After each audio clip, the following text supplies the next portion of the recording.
भगवान बनना है, भगवान के बाजू में बैठना, भगवान बनने की कला को आत्मसात करना, भगवान बनने की हैसियत को लेके आना है और अपना मंगलाचरण है कि तीर्थंकर बनना है तो आचारवान गुरुओं की करो भक्ति, तीर्थंकर बनना है तो आधारवान गुरुओं की करो भक्ति, तीर्थंकर बनना है तो व्यवहारवान गुरुओं की करो भक्ति, तीर्थंकर बनना है तो प्रकृता गुरुओं की करो भक्ति, तीर्थंकर बनना है तो अपाय उपायदर्शी गुरुओं की करो भक्ति, तीर्थंकर करना है तो अपीड़क गुरुओं की करो भक्ति, तीर्थंकर बनना है तो फिर उसके बाद अप्रिशावी गुरुओं की करो भक्ति, और तीर्थंकर बनना है तो निर्यापक गुरुओं की करो भक्ति।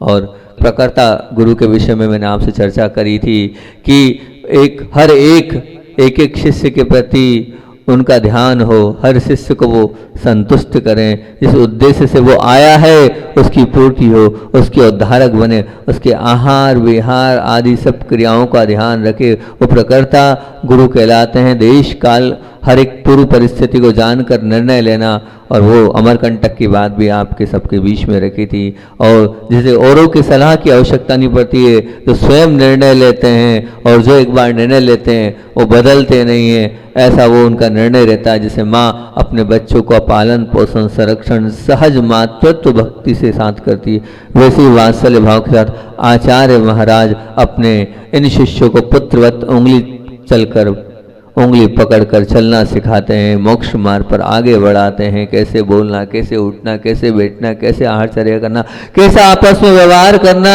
हर बात का, छोटी छोटी बात का वो ध्यान रखते हैं। बहुत ही वात्सल्य और स्नेह के साथ औषधि आदि का वो पूरा निर्धारण करते हैं। जब अस्वस्थ हो जाते हैं तो मैंने अपने खुद का भी उदाहरण आपके बीच में रखा था। इस प्रकार से वो ध्यान रखते हैं कि अगर किसी को कुछ हुआ है तो किसी को नहीं हुआ है, मुझे हुआ है। इतना वो वात्सल्य अपने हर एक शिष्य के प्रति रखते हैं। ऐसा नहीं किसी एक शिष्य के प्रति उनका कोई राग नहीं होता है, वो प्रत्येक शिष्य की प्रकर्ता का अर्थ ये होता है वो सबको करता, सबके करता, अपने आप को मानते कि मैं प्रकट रूप से इनका करता हूँ। अगर मुझे इन सब शिष्यों का मैं ध्यान रखूंगा तो सब शिष्य बहुत आगे बढ़ सकते हैं, नहीं तो वो मोक्ष मार्ग से डिग भी सकते हैं। मैंने आपसे कहा था 2-3 बातें और शेयर करूंगा इस विषय को लेकर, कल छूट गई थी। मैं बताता हूँ, पूज्य गुरुदेव जब अस्वस्थ हो जाते हैं तो जो अस्वस्थ होते हैं तो मेरा बहुत पुण्य रहा है कि जब साधु अस्वस्थ होते हैं तो इंटरेस्ट शुरू से वैयावृत्ति का शुरू से था, ब्रह्मचर्य अवस्था से ही जो है। हमने ये संस्कार अपने अंदर, एक महाराज जी थे उन जिनसे हम जुड़े थे अभी तक, लेकिन कोई जान नहीं पाया कि हम किससे जुड़े थे, लेकिन अभी तक कोई जान नहीं पाया कि हम किससे जुड़े थे। तो अब वो महाराज जी के पास जब हम बैठे तो उन्होंने यही एक नियम दिया। क्या नियम दिया? बोले किसी से अपना एकदम ऐसा नाम मत जोड़ना, संग में रहते हो, संग में हो इतने सारे महाराज जी, तो किसी से नाम नहीं जोड़ना। और इतना है, हर साधु के पास प्रतिदिन जाकर अर्घ चढ़ाना, हर एक के पास प्रतिदिन जाकर अर्घ जरूर चढ़ाना और अर्घ से समर्पित करना। वो हो चाहे नहीं हो, पर तुम्हारा कर्तव्य तो क्या है, उनके पास जाना है। अगर वो बिजी हो, दरवाजा भी बंद हो तो दरवाजे के बाहर से अर्घ चढ़ा देना, पर प्रतिदिन अर्घ चढ़ाना ये कार्य तुम्हें करना है। तो हमने कहा ठीक। दूसरा उन्होंने एक और बहुत अच्छी बात बोली, आप हमारे पास आओ चाहे मत आओ, हमें उसका कभी जीवन विकल्प नहीं रहेगा, लेकिन इतना जरूर है जो साधु अस्वस्थ है, वैयावृत्ति के पात्र हैं, तो आप अंतराय में उपवास में उनके पास जाकर वैयावृत्ति जरूर करना। तो ये 2 गुण उनसे सीखे। और अगर कोई अस्वस्थ साधु हो तो बिल्कुल वहाँ भी आपको बिल्कुल अच्छे से पूरी ड्यूटी देना है। अध्ययन तो जीवन भर है, वो ये उनका कहना ये था कि जो वैयावृत्ति है वो स्वाध्याय का फल है। वैयावृत्ति जो होती है ये मान के चलना अध्यात्म का निचोड़ है। अगर अंदर से करुणा और दया नहीं है तो कोई मतलब नहीं, ठीक है। तो हमने एक अपना नियम बना लिया, प्रतिदिन प्रत्येक साधु को अर्घ चढ़ाकर नमोस्तु करते थे। तो वो भी जानते थे कि भैया वो आए हैं और पूरा आशीर्वाद देते थे। उसका बेनिफिट आपको बताता हूँ क्या हुआ, उसका बेनिफिट। और अंतराय उपास में महाराज जी वैयावृत्ति करने जाते ही थे, कुछ भी हो जाए। महाराज जी बिजी भी हैं तो वो कहते थे ठीक है। और मान लीजिए हम किसी साधु के पास 5-7 बार चले गए और 5 बार उन्होंने मना कर दिया, बिजी है, कुछ काम में लगे, नहीं करना। 6वीं बार में या 10वीं बार में या जितनी भी बार में वो कहते थे इतनी बार ये आ गया है, अब भैया तू, मेरी इच्छा नहीं है वैयावृत्ति की, लेकिन तू आजा, लिया तेरा तेल घी जो लाया लिया, एक छोटा सा अपना बैग रहता था उसको लिया, कर दे भैया तू, कम से कम इतनी बार आया, अब शर्म आती मेरे को भी, कब तक तुझे भगाऊं मैं।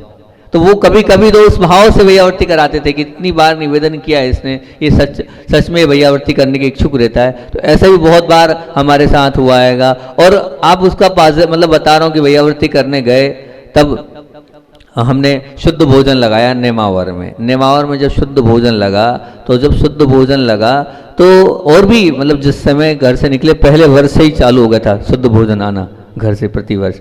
तो आपको बता रहा हूँ मैं कि उसका बेनिफिट कि आज कोई भी महाराज जी हमारे आगे से क्रॉस करके नहीं गए, हमारे आगे से क्रम से आहार हुए सीधे एकदम बिल्कुल क्रम टू क्रम, क्रम टू क्रम, क्रम टू क्रम, कोई भी क्रॉस करके नहीं गया। उसका कारण क्या था? इतनी वैयावृत्ति की है, इतना अपन ने बार बार विनय करी, उस विनय और वात्सल्य का इतना प्रभाव था कि सब साधु जो है किसी की हिम्मत ही नहीं है कि क्यों अपने से हिम्मत नहीं, मतलब उसका अन्यथा मत लेना कि वो अपने आगे से निकल जाए। तो आप इतनी विनय करो, इतनी अंदर से आस्थावान रखोगे तो वास्तविकता में साधु को अगर समर्पण दिया है तो निश्चित साधु भी ध्यान रखता है, वो आपके आगे से 3 काल में नहीं निकलेगा, खड़ा होना ही पड़ेगा, चरण अपने आप रुक ही जाएंगे। तो ये मैंने खुद ने अपने जीवन में अनुभव किया है। आप मानना तिलवारा घाट में जब प्रथम बार था तब भी 200 शुद्ध भोजन थे। उस 200 शुद्ध भोजन में चौथे या 5वें दिन आचार्य श्री की केशलोच की पारणा कराने का मौका हमें मिला था। अच्छे से ढूंढते ढूंढते आए थे, पूरा घूमते घूमते कहाँ अच्छा सब लोग बोल रहे थे क्या बात है अच्छा से क्या देख रहे हैं, क्या देख रहे हैं, क्या देख रहे हैं, पर उन्होंने देखा नहीं था हम कहाँ खड़े हैं, किस और खड़े हैं। कोई शुरू में 2-3 दिन टकरा नहीं, पहली बार वो ढूंढते तो वहीं आए। और फिर उन्होंने कहा था पर ऐसी पात्र पास जाना था जो जिसने कभी आहार नहीं करा, पहली बार उनके। फिर हमने उस वक्त आज से 25-27 साल पुरानी बात होगी, उस समय आप पूज्य गुरुदेव के वो आहार कराए थे। तो ये उसका कारण ये आपकी खुद की तो ये संस्कार उन्होंने दिए थे, तो संस्कार पड़े हुए थे। तो आचार्य श्री भी इस चीज को जानते थे, तो शुरू से ही हमने एक्यूप्रेशर भी सीख लिया, एक्यूपंक्चर भी सीख लिया और भी अन्य थेरेपी सीख ली। जब इंटरेस्ट हुआ तो घंटे 1.5 घंटे प्रतिदिन देना ही है, चाहे कुछ भी हो जाए। तो उस बहाने अपने आप आता भी चला गया। जब अंदर से रुचि होती है ना तो ज्ञान अपने आप आने लगता है। और ज्ञान के साथ साथ अगर अंदर से भावनाएं हैं तो बस कुछ करो या ना करो, भावना बांधो तो भी काम अपने आप होने लगता है। और बस ऐसे ही था। तो अब पूज्य गुरुदेव से भी इसी बहाने आचार्य श्री बार बार याद करते थे। तो मैं आपको वही एक बता रहा हूँ, गुरुदेव के साथ जो चर्चाएं होती थी। तो हमारे संघ में पूज्य महासागर जी महाराज जी हैं, आप लोगों ने शायद देखा होगा, सबसे मोटे महाराज हमारे संघ के हैं। अभय सागर जी के बाद उन्हीं का नंबर लगता है। तो जो महासागर जी महाराज जी है वो डोंगरगढ़ में बड़े अस्वस्थ हो गए, पेट से संबंधित उनको समस्या हो गई। तो अब उन्होंने क्या कहा, आचार्य श्री जी ने कहा कुछ बताया, लेकिन क्या है थोड़े से हमारे महाराज जी ऐसे ही हैं, वो सुनते तो हैं करते नहीं हैं। तो उन्होंने कहा आप ऐसे ठीक नहीं होंगे, आपको तो बिल्कुल जो है व्यवस्थित कोई साधु देना पड़ेगा। उन्होंने हमें याद किया, बोले अब आपकी ड्यूटी लगाई जाती है, आपको प्रतिदिन इनके आहार कराने जाना है और आहार कराने के बाद इनको आहार के माध्यम से ठीक करना है। हमने कहा ठीक है कोई बात नहीं। अब हम प्रतिदिन उनके साथ आहार कराने गए। अब आहार कराने के बाद आप मानना आचार्य श्री के पास समय मिलना कितना कठिन होता है, लेकिन रोज क्लास होती थी और क्लास होने के बाद आचार्य श्री और हमारी 10-10 मिनट 15-15 मिनट क्या चलना है आहार में इसकी चर्चा होती थी। इतनी चिंता गुरुदेव को कि अच्छा ये लेंगे तो ये मौसम के प्रतिकूल तो नहीं, ये अनुकूल तो नहीं, इससे कोई दिक्कत तो नहीं होगी, ये कैसा रहेगा, कितनी मात्रा में रहेगा, कब देना है, कैसे देना है, इतनी एक पूछ बिल्कुल ऐसे डिस्कस करते थे वो। हमने कहा बढ़िया भी है, लोग खड़े हैं, हमें विकल्प होता था कि इतने सारे लोग खड़े हैं, अपनी तो यही बात है कि कुछ नहीं है दो, पर वो जल्दी क्या हो रही है, बैठो बैठो। अरे हमने कहा क्या है ये, तो ये क्या है, अंदर से अपने शिष्य के प्रति इतनी करुणा और दया भाव उनके अंदर कि वो ठीक हो जाए।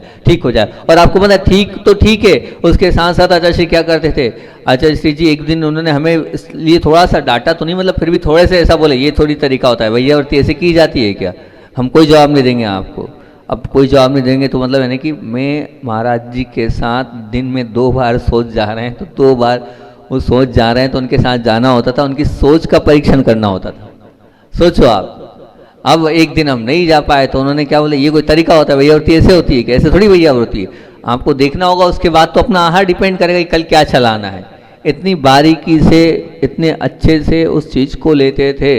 अब मान लीजिए ये हो गया, तो इस प्रकार से वो प्रत्येक साधु के लिए, ऐसा नहीं कि एक, मेरे पास तो बहुत सारे उदाहरण हैं। मान लीजिए बुखार आ गया है, तो बुखार अगर किसी महाराज जी को आ गया है तो सबसे पहले एक पेड़ रखना होता था, एक थर्मामीटर रखना होता था, और गुरुजी कहते थे हर 2 घंटे की मुझे रीडिंग चाहिए। हर 2 घंटे में रीडिंग चाहिए। आप जानो आपका काम जाने, हम नहीं जानते। एक साधु को जगाओ, एक ब्रह्मचारी को जगाओ, लेकिन रात भर की रीडिंग चाहिए। ये इतना ध्यान आप एक घर में भी कोई शायद मेरे ख्याल से डॉक्टर इतना ध्यान नहीं रखता होगा, या कोई माँ इतनी ध्यान नहीं रखती कि हर 2-3 घंटे की रीडिंग चाहिए।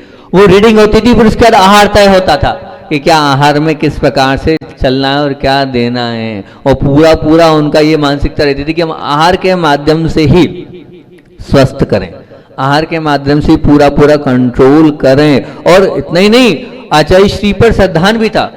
एक बार विशाल जागल जी अस्वस्थ हो गए तो वैद्य जी आए हुए थे, एक डॉक्टर आए थे, तो आचार्य ने पीसी जैन साहब हमारे जबलपुर वाले, तो वो आए थे, उनको दिखा लो। तो विशाल सागर ने बड़ी उससे बोला, बोले आचार्य महाराज मेरे तो डॉक्टर आप ही हो, आपके मुख से जो निकल जाएगा वो ठीक हो जाऊंगा। ऐसे डॉक्टर तो खूब आते हैं, आप ही वैद्य हो, हमें किसी को नहीं दिखाना, आप बताओ क्या आहार में लेना और क्या करना है। मतलब इतना शिष्य को भी विश्वास है कि आप जो बताओगे उससे हम ठीक हो जाएंगे। तब तो कहीं आप विश्वास करोगे कि हाँ बताया है, ठीक होना है, हो जाएंगे। तो इतनी श्रद्धा और इतनी आस्था सभी लोगों को होता था, वो पूरा पूरा उस प्रकार से ध्यान भी रखते थे। मैंने आपको एक दिन और बताया था, पुनीत सागर जी महाराज जी को जब बहुत ज़्यादा पेट जो है ठीक नहीं रहा, तो अब आचार्य महाराज मंदिर में आ गए थे। देखो ये तो मैंने अपने जीवन का सबसे मतलब ऐसा क्षण देखा कि मैं आश्चर्यचकित रह गया, वैया वृत्ति ऐसी भी होती है। आश्चर्य करने वाली बात थी वो कि आचार्य श्री जी मंदिर में आ गए। मंदिर में आकर जो है मैंने कहा पूछना ही तो है, आहार में क्या चलना है, इतनी तो बात पूछना है आचार्य श्री से। इतनी सी बात पूछी और आचार्य श्री से कितनी बार वो मैंने कहा रात में भी गए और अभी भी जो है ठीक नहीं है उनका पेट। तो फिर आचार्य ने कहा देखो ऐसा है, मैं कैसे निर्णय ले लूँ। तो बोले वो कहाँ किस तरफ, मैंने कहा यहीं पीछे इस तरफ हैं विहाल। बोले उनको भी देख लेते हैं और वो जहाँ सोच गए वहाँ भी चले चलते हैं। अब सोचना विचार करना, मंदिर में आ गए, आहार के लिए उठ रहे हैं, देव वंदना हो गई है, उसके पश्चात वो गए और पूरा उन्होंने ऑब्जर्व किया, पूरा चेक किया और शुद्धि होने के पश्चात पुनः शुद्धि करी और सब देखने के बाद उन्होंने कहा ये आहार में चलना है। करोगे आप इतनी वैयावृत्ति, करोगे इतनी सेवा, ऐसी सेवा ऐसी वैयावृत्ति की नहीं थोड़ा सा भी मैंने कोई गलत निर्णय दे दिया, कोई आहार में कोई ऐसी चीज़ चला दी तो क्या ठीक नहीं होगा, बहुत अच्छे से मैं उसको देखूं समझूं और फिर निर्णय लूं। और इतना सोचते थे, इतना सोचते थे, इतनी बारीकी सोचते थे जैसे बहुत बड़ा काम हो रहा हो। थोड़ी सी चीज़ में भी बहुत सोच समझ, और उसमें भी अगर मान लीजिए कोई निर्णय दे दिया है और घंटे भर बाद उनको याद आ जाता था तो फिर बुला लेते थे। वो हमें सोच रहे हैं अब कोई भी चीज़ें ये कहीं प्रतिकूल नहीं हो जाए, कहीं से ऐसा नहीं हो जाए, देखना बरोबर देख के देना, चेहरा देख के देना, अनुकूलता हो तो देख के देना, नहीं तो नहीं देना बिल्कुल। और पूरा ध्यान रखते, देखो आप साथ जा रहे हो, बोले हाँ ठीक है, तो साथ जा रहे हो तो व्यवस्थित होना चाहिए, साधु को वो चीज़ अंदर रुचना चाहिए। अब आप अनुभवी हैं, कैसे रुचना चाहिए आप जानना चाहिए, उनकी रुचि के अनुरूप होना चाहिए, ऐसा नहीं कि अरुचि के अनुरूप हो जाए। ये पूरा हर चीज़ का इस प्रकार से वो ध्यान रखते थे, अस्वस्थ हो जाए। तो मैं आपको एक बात बताऊं कि एक बार ऐसी स्थिति बनी तारादेही में। तारादेही में हमारे शाश्वत सागर जी महाराज जी एक आहार को पास करते थे, एक आहार को पास लगातार करते थे और आचार्य श्री भी बड़ी ही प्रसन्नता के साथ उनको देते थे। उनका भी गजब का ही पुण्य था कि आचार्य श्री उनको देते भी थे बड़े उससे मुस्कुराते हुए। अब उनका वो उपास था और जो भी रहा हो प्रतिकूल आहार में चले गया। और जो भी तारादेही की बात है कि तारादेही में उनको हो गया अफरा। अफरा मतलब पेट फूल गया, और पेट ऐसा फूल गया टंकी जैसा हो गया और इतना हार्ड हो गया और इतनी परिस्थिति खराब हो गई कि उनको ऐसा लग रहा था कि मेरा अंत समय है, अब बस समाधि मेरी करा दो। अब मैंने जितने मतलब उपचार होते थे सब प्रकार के उपचार कर लिए। मैं हताश हो गया कि वास्तविकता में स्थिति मुझसे भी नहीं संभल रही है। पूरे संघ के महाराज लगे रहे और अब वो बोल रहे बस सब त्याग करा दो मेरा। सब इतने विचलित थे, इतनी पीड़ा, इतनी वेदना, इतना सब कुछ। अब वो सब देखकर ऐसा लग रहा था क्या होगा वास्तविकता में, अब क्या करें हम, किस प्रकार से करें हम। सब करने के बाद भी हम कुछ नहीं कर पा रहे हैं। सब हो गया उपचार। आचार्य श्री जी को बुलाया। तब आचार्य श्री जी को जब बुलाया, आचार्य श्री ने उसको देखा। आचार्य श्री ने वहाँ खड़े रहे और खड़े खड़े सिर्फ उन्होंने क्या कहा, उन्होंने कहा एक काम करो, हाथ में अमृत धारा लो और बस नमोकार मंत्र पढ़ो और अमृत धारा लगाते जाओ। इधर आचार्य श्री खड़े हैं, नहीं कि आचार्य श्री ने लगाई, ये सिर्फ देख रहे हैं और देखते देखते बोले देखो लगाओ, ऊपर से ऐसा नीचे करो, हाँ लगाओ, रीढ़ में लगाओ, चलो रीढ़ में लगाया, थोड़ा पेट में लगाओ, थोड़ा ऐसा करो, हाँ मलो, थोड़ा मलो और नमोकार मंत्र पढ़ो। ऐसा नमोकार मंत्र करते गए, मलते गए, मलते गए। 10 मिनट के अंदर वो जो साधु समाधि मांग रहा था वो ठीक हो गए, बिल्कुल ठीक, स्वस्थ हो गए वो अभी हम स्थिति परिस्थिति 2 घंटे संभाल नहीं पा रहे थे, वो ऊंचा नीचा आगे पीछे सब हो रहे थे, लेकिन 10 मिनट के अंदर वो जो है अमृत धारा मली और अमृत धारा मलने के बाद वो ठीक हो गए। अब वो क्या, आचार्य ज्ञान सागर महाराज की जय हो, बस बार बार ये बोल रहे थे और नमोकार मंत्र पढ़ रहे थे, वो स्वयं पढ़ रहे थे और बाकी सब महाराज लोग जो है वहाँ पर उस सब पूरे दर्शकों, मैं साक्षात खड़ा था, मेरे सामने की वो बात है। मैंने कहा ये कौन सा जादू है नमोकार मंत्र के उनके पढ़ने भर में कि उन्होंने 5 से 7 मिनट, 10 मिनट भी नहीं, 10 मिनट ज़्यादा बोल रहा हूँ मैं, 5-7 मिनट ही मतलब नमोकार मंत्र हुआ होगा, मुश्किल से 25 से 30 बार। आप मान लो 25 से 30 बार में कितना होगा, 25 से 30 बार ही उन्होंने अपने मुख से उच्चारण किया, वो उतने में ठीक कर दिया। ये कारण क्या है, अंदर से सेवा, अंदर से भक्ति की भावना होती है, सबके कल्याण की भावना होती है, तो निश्चित रूप से रोग मुक्त हो जाते हैं। आप अगर अंदर से भावना करोगे तो होगा। और अगर मान लीजिए सबसे बड़ी बात तो है, अगर रोग से मुक्त होते हैं तो मुक्त होने के बाद अगर रोग अगर निकल जाता है तो आप इतने प्रसन्न नहीं होते हो जितने प्रसन्न वो होते हैं, मतलब इतनी प्रसन्नता जाहिर करते हैं। वो देखो बुखार नहीं आया ना, बहुत अच्छा बहुत अच्छा बहुत बढ़िया, बस अब देखना है तो थोड़ा केयरलेस नहीं करना, कोई भरोसा नहीं है, मतलब उससे ज़्यादा रोगी से ज़्यादा प्रसन्नता उनके अंदर होती है कि हाँ बुखार नहीं आया, हाँ ये तकलीफ थी, ये दर्द नहीं हुई, और फिर 10 लोगों को वो अलग अलग देखो वो ठीक हो गया, अच्छा हुआ, बहुत अच्छा हो गया, तो उससे ऐसा लगता है जैसे कि उनके अंदर जो प्रसन्नता उन सबसे ज़्यादा उन्हीं के अंदर है, वो जो ठीक हुआ है। ये होता है जैसे कहते हैं ना, अपने माँ अपने बेटे को जैसे आंचल में छिपाकर पूरी दुनिया से बचाती है, सब कष्टों से पीड़ाओं से बचाती है, बस ऐसी ही भावना पूज्य गुरुदेवों की हमेशा रहती थी। और प्रकर्ता गुरु का तो ये निश्चित रूप से मान के चलना, ये होना ही चाहिए, वो करता है सबका, तो उसे ध्यान रखना चाहिए। हम भी आपसे यही कहेंगे कि गुरुदेव के आप मानने वाले हैं, गुरुदेव को आप स्वीकार करते हैं, तो आप भी अपने घर के प्रकर्ता हैं। ये एक एक गुण आप अपने अंदर भी लगाएं, हम अपने अंदर भी इसको संयोजित और समाहित करने का प्रयास करें कि ये सब चीजें हमारे अंदर भी आए। जब गुरुजी दूसरों के कष्ट को, दूसरा तो खैर वो मानते ही नहीं थे, वो अपना ही मानते थे, उनको अपना मानते, तो आप भी अपने परिवार में कुछ हो जाए तो आप दिन रात लग जाओ, मेहनत करो, ठीक करने की भावना से उसमें लग जाओगे तो निश्चित रूप से वो ठीक हो जाएंगे। और कल भी मैंने कहा था कि ये आपके पुण्य के उदय से सामने वाला बीमार हुआ है, इससे और आपका प्रेम वात्सल्य स्नेह बढ़ता चला जाएगा। अगर आप बहुत अच्छे से ध्यान रखोगे, पूरी वैयावृत्ति करोगे, पूरी सेवा करोगे, तो इससे आपके संबंध और अच्छे बनते चले जाएंगे। तो ये आपको तीर्थंकर बनना है तो प्रकर्ता गुरुओं की करो भक्ति। अब आगे की बात बोल रहा हूं कि तीर्थंकर बनना है तो अपाय उपाय दर्शी, अपाय और उपाय दर्शी गुरुओं की करो भक्ति। क्या कहलाता है अपाय उपाय?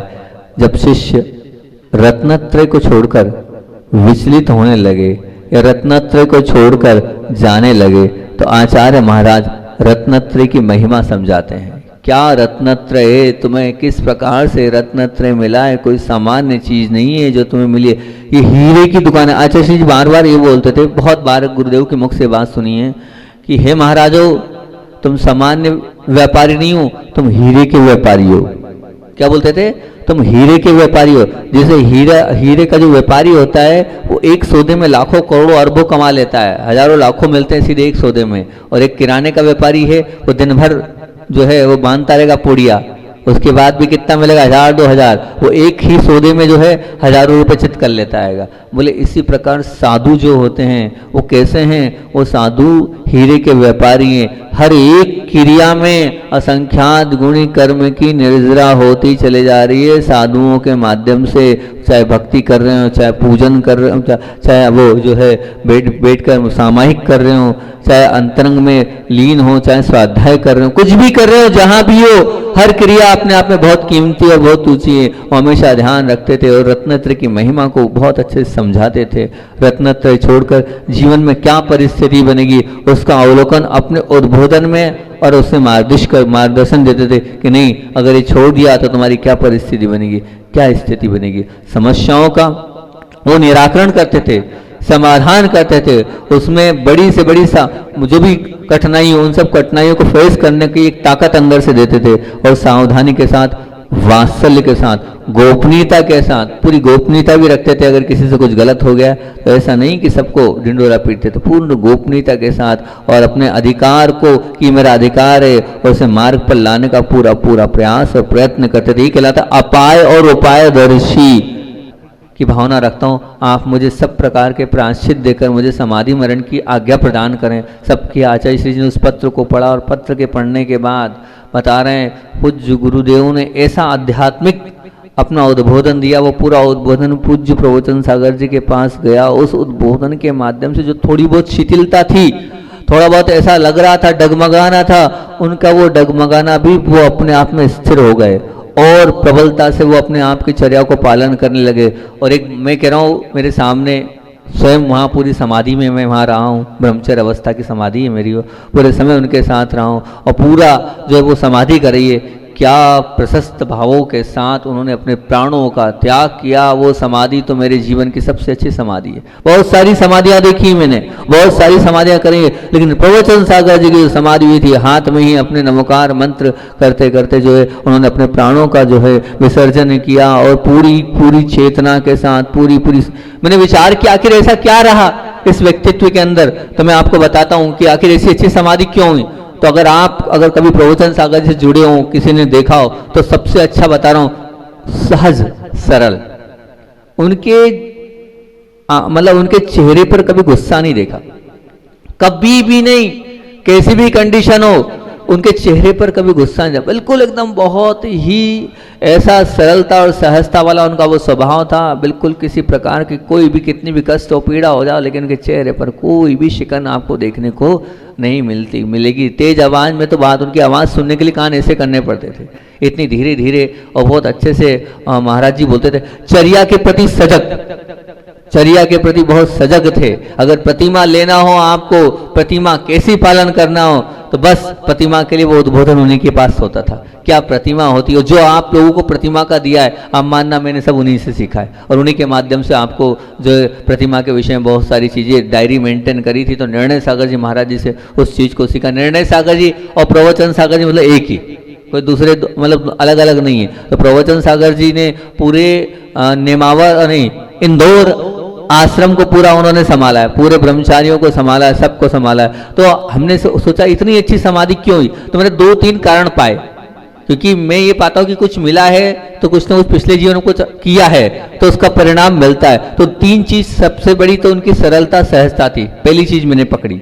दूसरी चीज कि वो जो है स्वयं को बहुत अच्छे से अपनी चर्या को पालन करते थे और दूसरों को पालन कराते थे।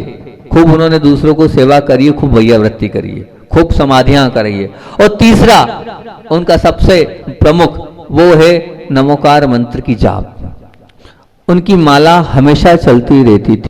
उन्होंने लाखों नमोकार मंत्र की जाप कर ली थी। विचार करना, उनकी वो नमोकार मंत्र की माला और वो जाप थी, उस जाप के परिणाम स्वरूप ही मैं मानता हूँ उनकी उतनी अच्छी समाधि वो हुई है।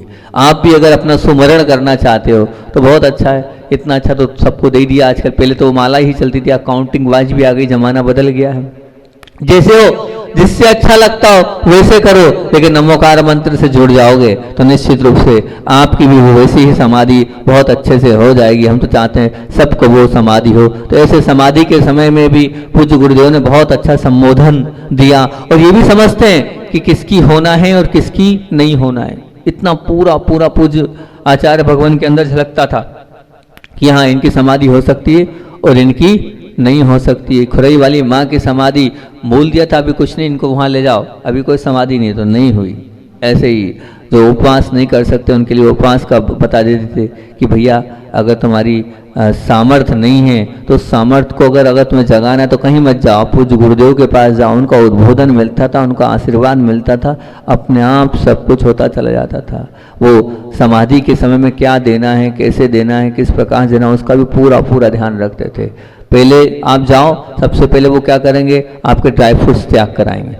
जिनको समाधि लेना है उनको ड्राई फ्रूट से क्या लेना देना, सबसे पहले मनोक का किशमिश त्याग करो, वो पहले छोड़ना होगा, नहीं तो ड्राई फ्रूट्स आपको ड्राई कर देगा, आपके भावों को ड्राई कर देगा। इसलिए सबसे पहले वो ड्राई फ्रूट्स तैयार कर वो कहते थे कि ये सबसे पहले आप त्याग करो, इसको आपने जब तक नहीं छोड़ोगे तब तक और भी धीरे धीरे क्रम से, अपाय उपायदर्शी ये होता है जो क्रम से सब चीज़ों को त्याग कराए। ऐसे नहीं एकदम उपास करा दी समाधि हो जाएगी। कब कहाँ कैसे किस प्रकार से त्याग करना है उस पर चिंतन मंथन सामायिक में लीन अभी नहीं बताऊंगा, 2:30 बजे बताऊंगा। अरे 2:30 बजे क्यों बताना है, अभी बता दो ना।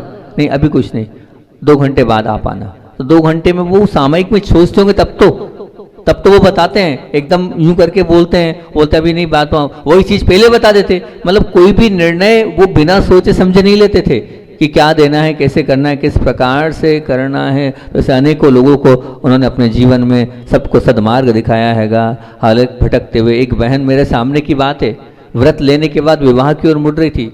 क्या 1 घंटे का समय दिया, पर 1 घंटे में उसका जीवन बदल दिया। मैं मानता हूँ गुरुदेव 1 घंटे लगातार बोले, लेकिन 1 घंटे लगातार, नाम वगैरह नहीं बताऊंगा, वो ठीक नहीं है। वो भटक रही थी, लेकिन 1 घंटे के उद्बोधन से वो जहाँ कहीं और रही थी वापस मोक्ष मार्ग में स्थिर हो गई। महासागर जी की भी बात आपको मैंने बीच में रखी थी। महासागर जी महाराज जी का जीवन आप उठाकर देख लेना।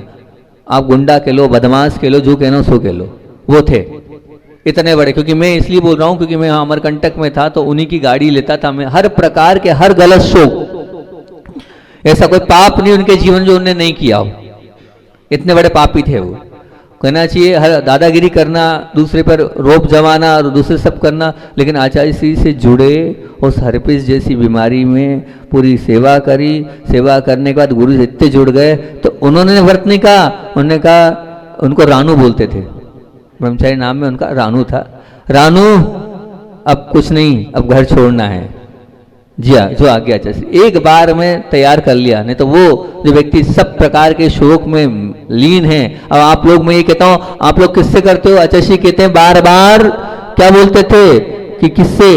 अपराधी से बैर नहीं करो, अपराध से बैर करो। लेकिन आप अपराधी के पीछे, अरे वो ये खाता है, अरे ये वो पीता है, ये ऐसा करता है, वो वैसा करता है, उसमें ही रह जाते हो। और उसमें रह जाते हो तो व्यक्ति जो है वो सुधर ही नहीं पाएगा। जोड़ो तो सही, वो जोड़ेगा कहीं, फिर उसके बाद आज नहीं कल वो आपकी बात मानेगा। पहले से ये कर दो, वो कर दो, आप आ नहीं दे सकते, आप अभिषेक नहीं कर सकते, आप ऐसा नहीं कर सकते। नहीं, आ रहा है, आने दो, धीरे धीरे समझेंगे, धीरे धीरे करेंगे और फिर बाद में वही आप लोगों से अच्छा बन जाता है। ध्यान रखना। इसलिए एकदम जल्दी से, इतनी जल्दी उंगली नहीं उठाना चाहिए। अगर झूठ रहा है तो आचार्य श्री जी ने, हम तो आपको सामने बता रहे हैं, वो सब प्रकार के सब खुलेआम बोल रहे हैं। पूरी दुनिया सुन रही इस बात को कि जितना वो थे वो कोई नहीं हो सकता, उनकी कोई होड़ नहीं कर सकता। हर तरीके से आर पार वाले थे वो। उस आर पार वाले व्यक्ति को आज देखो, आज अच्छी चर्या का पालन कर रहे हैं महासागर जी महाराज जी, देख लो आप।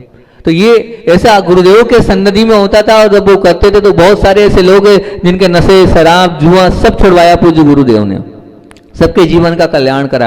ये कहलाते हैं अपाय उपायदर्शी। मतलब आप, बहुत विचारणीय बात ये है कि आचार्य जी अपने आप समझ जाते थे कि ये पथ से भटक रहा है तो इसे कैसे समझाना है, कैसे इसे जो है कल्याण के मार्ग पर लगाना है, और अपने हिसाब से क्लास में अकेले में ऐसा किसी को पता नहीं चले। और इस प्रकार से पूज्य गुरुदेव उद्बोधन के माध्यम से सबको मार्गदर्शित करके सबका कल्याण का वो मोक्ष मार्ग प्रशस्त करते चले जाते थे। अब आगे वाली गुण की बात अपना समय हो गया है तो कल करेंगे। अभी अपनी बात तो चल रही है कि कहाँ की, वो हर्पिस वाली, लेकिन समय हो गया है तो इतना ही रखते हैं। पूरा समय अपना हो चुका है।